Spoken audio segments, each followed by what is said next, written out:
نحمدہ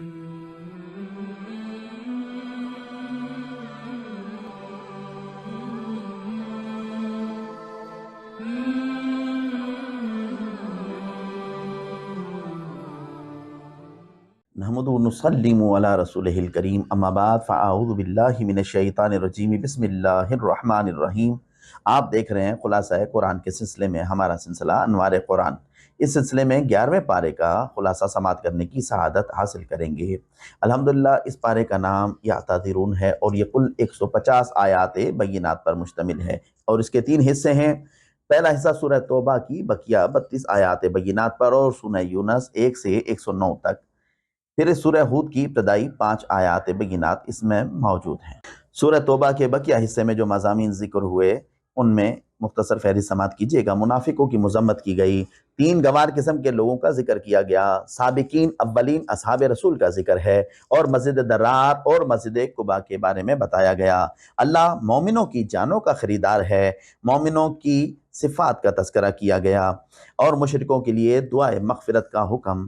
اس کے بعد غزوہ تبوک میں حضور پر نور خاتم النبیین صلی اللہ علیہ وآلہ وسلم کا معجزہ، غزوہ تبوک میں شرکت نہ کر پانے والے 3 مخلص اصحاب رسول کا تذکرہ، دینی مسائل سیکھنے کا حکم، اور نزول قرآن سے ایمان کا تازہ ہونا، اور حضور پر نور خاتم النبیین صلی اللہ علیہ وسلم کا کمال درجہ مہربان ہونا۔ 11ویں پارے کے دوسرے حصے یعنی کہ سورہ یونس میں مذکور جو مضامین ہیں ان کی مختصر فہرست سماعت کیجیے گا۔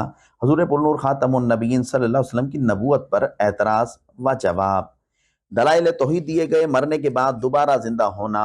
اس کے بعد یہ بتایا گیا کہ تکلیف میں اللہ کو پکارنا، اور مسیلمہ کذاب کا مسئلہ بھی مذکور ہے اس میں۔ مشرکوں اور بتوں کا جھگڑا، مشرکوں کو عقلی دلیل کے ذریعے سمجھانا، قرآن کا کتاب ہدایت ہونا، اللہ ظالم نہیں ہے، ہر امت میں رسول بھیجے گئے، انبیاء کے واقعات بیان کیے گئے جس میں حضرت نوح علیہ السلام کا واقعہ، حضرت موسیٰ و ہارون علیہ السلام کا واقعہ، حضرت یونس علیہ السلام کا واقعہ۔ اس کے بعد تیسرا حصہ سورہ ہود کی ابتدائی آیات بینات پر مشتمل ہے جس میں قرآن کی عظمت کا تذکرہ، اللہ کی عبادت کا حکم اور توبہ کا حکم دیا گیا۔ سورہ توبہ کے مضامین ہم نے سماعت کیے، اب ان کی مختصر سی تفصیل سماعت کر لیجئے۔ منافقوں کی مذمت۔ اللہ تعالیٰ نے غزوہ تبوک کے موقع پر اس میں شرکت نہ کرنے والے منافقوں کے بارے میں اور ان میں جھوٹے عذر پیش کرنے والوں کے بارے میں اپنے نبی کو غیبی خبر عطا فرما دی۔ 3 قسم کے گواروں کا تذکرہ کرتے ہوئے بتایا کہ 3 قسم کے گوار اہل دیہات کا تذکرہ کیا گیا۔ سابقین اولین اصحاب رسول صلی اللہ علیہ وآلہ وسلم کی فضیلت کے بارے میں بتایا، اور سب میں اگلے ایمان والے مہاجر اور انصار، اور وہ لوگ جنہوں نے بھلائی کے ساتھ ان کی پیروی کی، اللہ تعالیٰ ان سے راضی اور وہ اللہ تعالیٰ سے راضی۔ مسجد درار اور مسجد قباء۔ منافقوں نے مسلمانوں کو تنگ کرنے کے لیے مسجد درار بنائی تھی۔ اللہ تعالیٰ نے اپنے نبی حضور پر نور خاتم النبیین صلی اللہ علیہ وآلہ وسلم کو اس مسجد میں کھڑے ہونے سے منع کر دیا، اور فرمایا، حکم دیا کہ اس مسجد کو جلا دیا جائے۔ اس کے برعکس مومنوں کی بنائی ہوئی مسجد قباء، جس کی بنیاد تقوی پر رکھی گئی، اس میں حضور پر نور خاتم النبیین صلی اللہ علیہ وآلہ وسلم کو نماز پڑھنے کا حکم دیا۔ اللہ مومنوں کی جانوں کا خریدار ہے۔ اللہ تعالیٰ نے مومنوں کی جان اور مال کو خرید لیا ہے، اور اس کے بدلے میں انہیں ایمان اور جنت عطا فرمائی ہے۔ اسی لیے وہ اللہ کی راہ میں جہاد کرتے ہیں اور اپنی جانیں قربان کرتے ہیں۔ اسی خرید و فروخت پر مومنوں کو خوشی منانے کا حکم ہے، اور یہ ان کے لیے بڑی کامیابی کی چیز ہے۔ مومنوں کی صفات کا تذکرہ کرتے ہوئے قرآن نے جن کو مومن کہا، توبہ کرنے والے، عبادت کرنے والے، حمد کرنے والے، روزہ رکھنے والے، رکوع کرنے والے، سجدہ کرنے والے، نیک کاموں کا حکم دینے اور برے کاموں سے منع کرنے والے، حدود اللہ کی حفاظت کرنے والے، یہ وہ صفات ہیں جو مومنوں میں پائی جاتی ہیں۔ مشرکوں کے لیے دعائے مغفرت کا حکم۔ مشرکوں کے لیے دعائے مغفرت کرنے سے منع کیا گیا۔ اس ضمن میں حضرت ابراہیم خلیل اللہ کا اپنے چاچا کے لیے دعا کرنے کا واقعہ ذکر کیا گیا کہ آپ علیہ السلام کو اس سے منع کر دیا گیا۔ غزوہ تبوک میں حضور پر نور خاتم النبیین صلی اللہ علیہ وآلہ وسلم کا معجزہ۔ غزوہ تبوک کی سخت آزمائش میں اس وقت حضور پر نور خاتم النبیین صلی اللہ علیہ وآلہ وسلم کی دعا سے بارش کی صورت میں اللہ تعالیٰ نے مسلمانوں پر باران رحمت نازل فرمائی۔ غزوہ تبوک میں شرکت نہ کر پانے والے 3 مخلص اصحاب رسول صلی اللہ علیہ وآلہ وسلم کا ذکر کرتے ہوئے بتایا گیا کہ حضرت کعب بن مالک رضی اللہ تعالیٰ عنہ، حضرت بلال بن امیہ رضی اللہ تعالیٰ عنہ اور حضرت مرارہ بن ربیع رضی اللہ تعالیٰ عنہ، انہی مسائل سیکھنے اور سکھانے کا حکم ہر بستی میں سے چند افراد ایسے ہوں جو حصول علم دین کے لیے، تبلیغ و اشاعت دین کے لیے اور اس کام کو خود کے لیے وقف کر لیں۔ سب کے سب اس کام کے لیے اگر نکل پڑیں گے تو نظام زندگی درم برم ہو جائے گا۔ زندگی میں تجارت، زراعت، صنعت و حرکت، دیگر ذرائع ابلاغ اور دیگر کار بھی موجود ہیں۔ نزول قرآن سے مسلمانوں کے ایمان میں اضافہ ہوتا ہے۔ نزول قرآن سے مسلمانوں کے ایمان میں اضافہ ہوتا ہے اور منافقوں کے نفاق میں اضافہ ہوتا ہے، کیونکہ نزول قرآن پر وہ اس کے ذریعے سے اعتراض کرتے ہیں اور اسی کے ذریعے سے مسلمانوں کا مذاق اڑاتے ہیں۔ حضور پرنور خاتم النبیین صلی اللہ علیہ وسلم کا مہربان ہونا۔ حضور پرنور خاتم النبیین صلی اللہ علیہ وآلہ وسلم مومنوں کی بھلائی چاہتے ہیں، ان کی تکلیف برداشت ان سے نہیں ہوتی اور وہ کمال درجہ مومنوں پر مہربان ہیں اور رؤوف و رحیم بھی ہیں۔ اسی پر سورہ توبہ پایہ تکمیل کو پہنچی۔ 11ویں پارے کا دوسرا حصہ مکمل سورہ یونس پر مشتمل ہے، جس میں حضور پرنور خاتم النبیین صلی اللہ علیہ وآلہ وسلم کی نبوت پر اعتراضات و قرآن کے جوابات۔ حضور پرنور خاتم النبیین صلی اللہ علیہ وآلہ وسلم کی ذات پر اعتراض کیا، کسی انسان پر قرآن نازل نہیں ہو سکتا، اور کہا کہ یہ نبی معاذ اللہ جادوگر ہیں۔ ان کے بارے میں قرآن نے یہ ارشاد فرمایا کہ یہ لوگ اس بات پر حیران کیوں ہیں کہ ایک مرد یعنی کہ محمد صلی اللہ علیہ وآلہ وسلم پر اللہ نے وحی نازل کی۔ دلائل توحید دیتے ہوئے یہ بتایا کہ اللہ تعالیٰ نے 6 دنوں میں زمین اور آسمان کو پیدا کیا، عرش پر اپنی شان کے مطابق قائم ہوا اور ہر کام اس کی تدبیر سے ہوتا ہے، اسی کی عبادت کرنے کا حکم دیا گیا ہے، اسی نے سورج اور چاند بنائے اور سالوں کا حساب مقرر کیا۔ آسمان اور زمین میں پرہیزگار لوگوں کے لیے اللہ کی نشانیاں ہیں۔ اللہ ہی تمہیں زمین اور آسمان سے رزق دیتا ہے اور تمہارے کانوں اور آنکھوں کا مالک ہے، وہی زندہ ہے، وہی مردہ سے زندہ نکالتا ہے، اور اسی نے رات راحت اور سکون کے لیے بنائی ہے اور دن کو کام کاج کے لیے۔ مرنے کے بعد دوبارہ زندہ ہونا، اللہ تعالیٰ نے مرنے کے بعد دوبارہ زندگی دے گا اور اسی کے پاس لوٹ کر جانا ہے۔ اللہ برے اعمال کی سزا اور نیک اعمال کی جزا عطا فرمائے گا۔ جو آخرت میں اللہ تعالیٰ سے ملنے کے منکر ہیں، ان کا ٹھکانہ آگ ہے اور باعمل اہل ایمان کے لیے جنت کی نعمتیں ہیں، اور جب وہ جنت میں پہنچ جائیں گے تو کہیں گے سبحانک اللہم اور الحمدللہ رب العالمین کہیں گے، اور ایک دوسرے سے ملتے وقت سلام پیش کریں گے، السلام علیکم ورحمۃ اللہ۔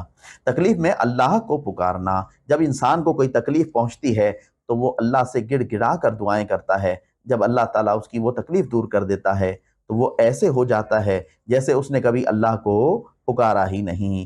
نیز جب سمندر کے سفر میں اس کی کشتی طوفانی موجوں میں گرفتار ہو جاتی ہے، پھنس جاتی ہے، تو وہ خلوص دل سے اللہ سے دعائیں مانگتا ہے اور شکر ادا کرتا ہے، پکا ارادہ کر لیتا ہے، پھر جب اللہ تعالیٰ اسے بچا لیتا ہے تو وہ سرکشی پر اتر آتا ہے اور سرکشی کرنے لگتا ہے۔ مسیلمہ کذاب کا رد۔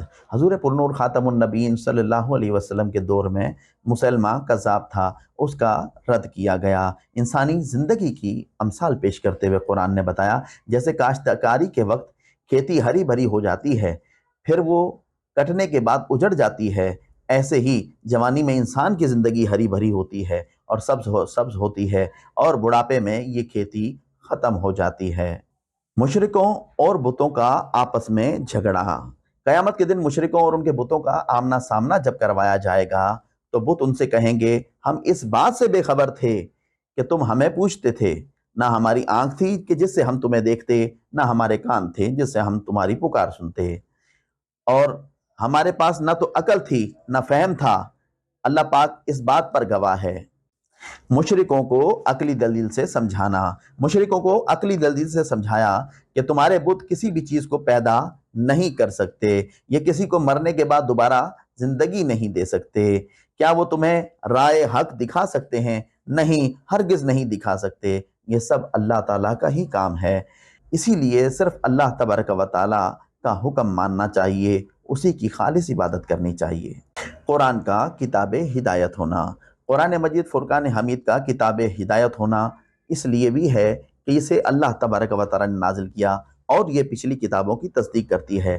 لوح محفوظ میں اللہ کے ہاں لکھا ہوا موجود ہے، کسی بشر نے نہیں بنایا۔ اگر ایسا ہے تو تم بھی انسان ہو اور اس کی طرح کی ایک صورت بنا کر لے آؤ، اور تم ہرگز نہ بنا سکو گے۔ قرآن مجید اللہ کی طرف سے واضح نصیحت ہے، اس میں دلوں کی بیماری سے شفا، ہدایت اور رحمت ہے۔ اللہ اور اس کے فضل اور رحمت پر چاہیے کہ جب وہ حاصل ہو جائے تو خوشی منانے کا حکم دیا گیا۔ اللہ ظالم نہیں ہے۔ اللہ تعالیٰ لوگوں پر ظلم ہرگز نہیں کرتا، بلکہ لوگ خود ہی اپنے آپ پر ظلم کرتے ہیں۔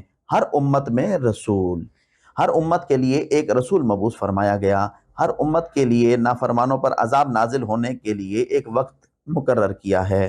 اولیاء اللہ کا حال، آخرت میں اللہ کے دوستوں کو نہ تو کچھ خوف ہوگا اور نہ کچھ غم ہوگا۔ ان کی علامات یہ ہیں کہ ایمان لانے کے بعد پرہیزگاری اختیار کرتے ہیں۔ ان کے لیے دنیا اور آخرت کی زندگی میں خوشخبری ہے۔ دنیا کی خوشخبری سے مراد اچھے خواب ہیں۔ انبیاء کے واقعات، اس ضمن میں حضرت نوح علیہ السلام، حضرت موسیٰ علیہ السلام، حضرت ہارون علیہ السلام اور حضرت یونس علیہ السلام کے واقعات۔ حضرت نوح علیہ السلام کا واقعہ، حضرت نوح علیہ السلام نے اپنی قوم کو دعوت حق دی۔ چند افراد کے سوا باقی لوگوں نے آپ کی دعوت کو قبول نہیں کیا۔ 1000 سال آپ نے اپنی امت کو سمجھایا۔ اللہ تعالیٰ نے ان چند افراد کو کشتی نوح میں محفوظ رکھا اور باقی سب انکار کرنے والوں کو پانی کے عذاب میں غرق کر دیا۔ حضرت موسیٰ و ہارون علیہ السلام کا واقعہ، حضرت موسیٰ اور ہارون علیہ السلام کو اللہ تعالیٰ نے فرعون کے پاس بھیجا دعوت حق دینے کے لیے۔ فرعون اور اس کے سرداروں نے آپ کی بات نہیں مانی۔ فرعون نے خدائی کا دعویٰ کر دیا۔